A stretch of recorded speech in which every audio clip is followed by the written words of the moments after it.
Terredefrance.fr, le premier site d'articles français et patriotes, présente Ici Sud Radio.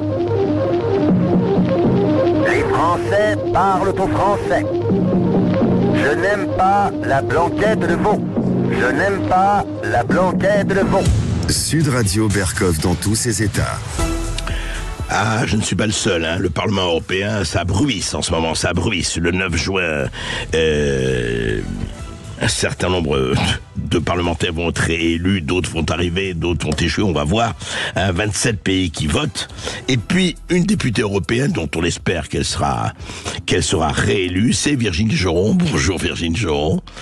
Bonjour et merci, oui, on espère. Bah, écoutez, c'est normal, hein. Ça, c'est normal. Et puis, je rappelle aux auditeurs qu'on a toujours entendu avec plaisir Virginie Joron, comme, et paix à son âme, et l'a regretté Michel Rivasi, la députée européenne EELV, qui était parmi les rares à parler de ce qui se passait, notamment avec la présidente de la Commission européenne, les SMS, les travaux, effectivement, d'aller fouiller un peu, voilà, et de faire la plume dans la plaie. Vous savez, ils faisaient un travail à la fois, je dirais, leur travail de député et leur travail de journaliste. Alors aujourd'hui, justement, c'est un journal qui a publié pas seul d'ailleurs, avec 5 médias européens, sur les conflits d'intérêts des députés européens. Virginie Joron, on a lu cette enquête, elle est quand même assez hallucinante. Enfin, le nombre de députés européens, on va pas généraliser bien sûr, mais enfin un certain nombre de députés européens qui font à côté de ça, alors des seconds boulots, alors travailler plus pour gagner plus, c'est très bien. Mais enfin, quand monsieur Sergio Berlato, député européen de Fratelli d'Italia, le parti de Giorgia Meloni, il a été co-rapporteur du règlement de l'Union européenne sur l'importation et le transit des armes à feu. Bon, alors je veux bien, mais c'est pas un cas isolé. Alors, disait l'enquête, et je voudrais avoir votre avis, 452 des 705 parlementaires européens, ils sont 705, sortant, ont déclaré exercer une activité rémunérée ou non, hein, tout le monde n'est pas effectivement payé, en plus de leur mandat électif, ou détenir une participation financière dans le capital d'une société, selon cette enquête du journal Le Monde avec les médias européens. Virginie Joron, qu'est-ce que ça veut dire? Je crois que les députés européens sont plutôt bien payés.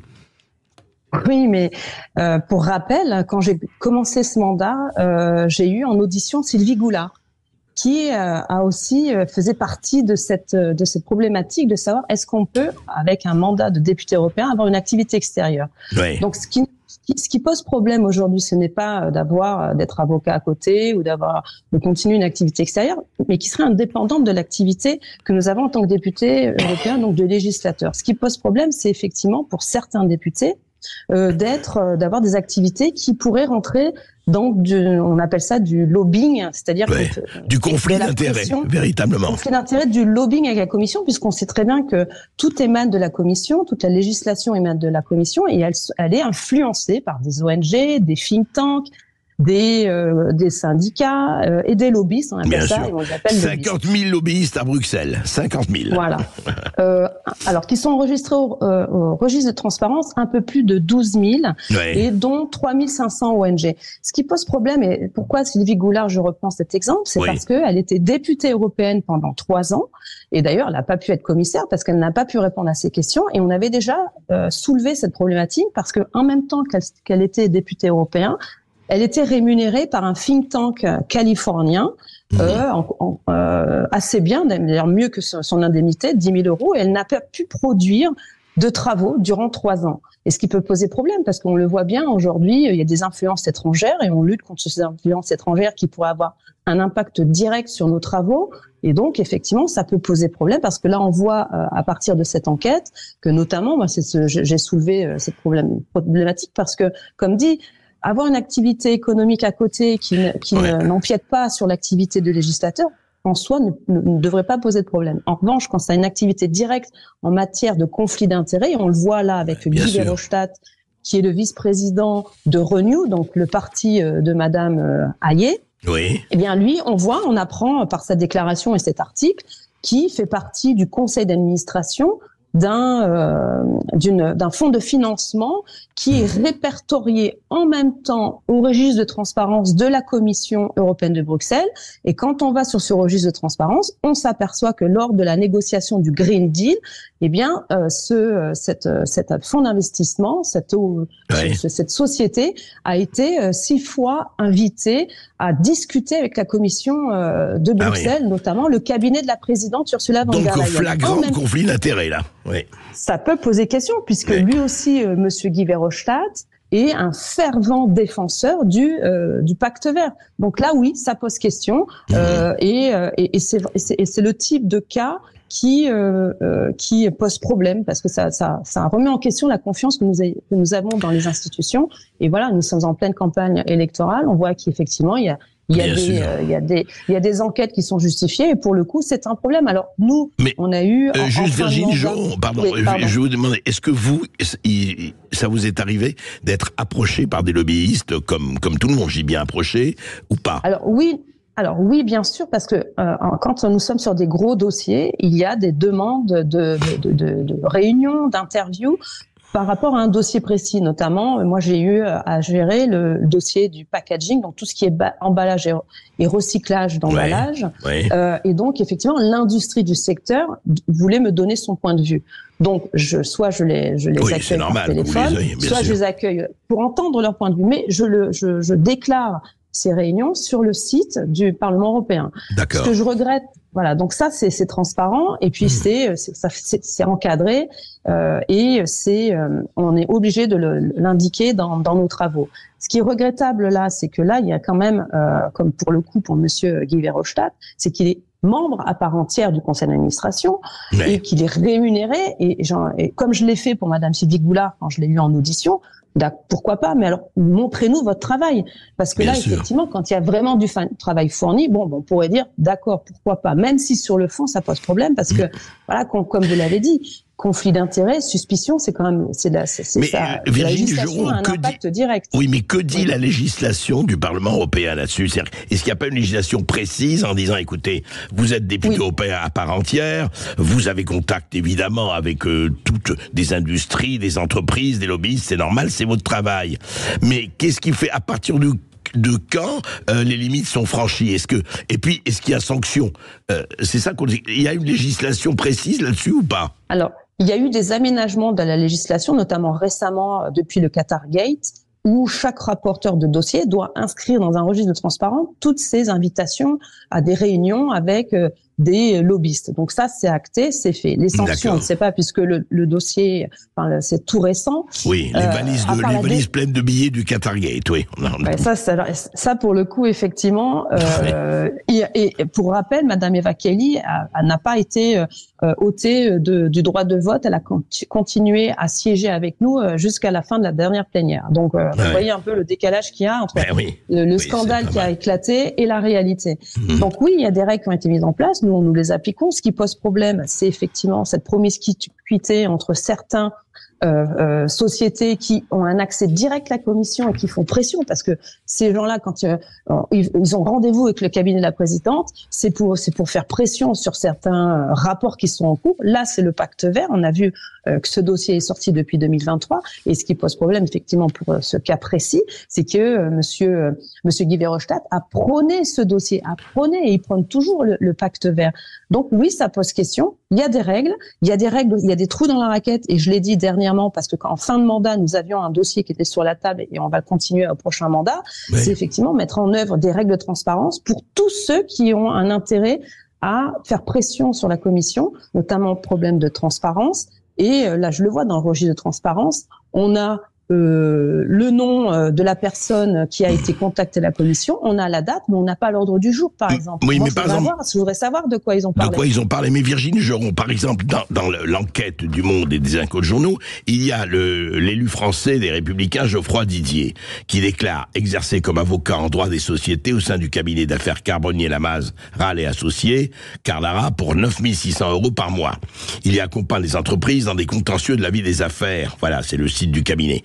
Au Parlement européen, il est le rapporteur de la commission des affaires juridiques et est intervenu sur les grandes réglementations s'appliquant au secteur du numérique comme le Digital Market Act et le Digital Service Act. Des textes lourds d'enjeux juridiques pour les grands groupes opérant sur Internet, commerce électronique, moteur de recherche, cloud, publicité, etc.